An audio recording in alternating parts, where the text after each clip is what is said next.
Yo, Robin Melendez nga pala, syempre shoutout sa lahat ng tropa, shoutout sa gang. At ngayon merong bagong bukas na Samgyupsal. Dito yan sa Barangay San Dionisio, Parañaque. Almost kabiasnan mga bossing. Ayan, shoutout sa lahat ng tropa.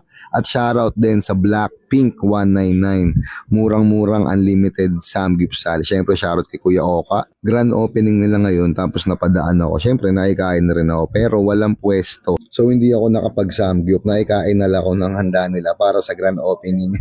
At syempre shoutout kay Utol Tatin, yan, isang punong abala dito sa bagong bukas na murang-murang samgyupsalan sa Parañaque.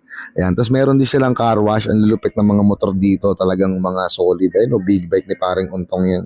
2-in-1 yan mga bossing, merong car wash tapos merong samgyupsal, ayan, along Quirino Road yan sa Parañaque. Yeah, big shoutout kay paring Untong. Syempre big shoutout din kay Nanay Seni, ang may-ari nito, at pati na rin kay Tatay Oka, ayan, silang mag-asawa ang may-ari nito. Grand opening pa lang pero sobrang dami ng tao, tapos ang dami ng waiting sa labas. So sa mga tropang SD natin dyan, punta na kayo dito. Open sila araw-araw at alam ko mag 24 hours din sila.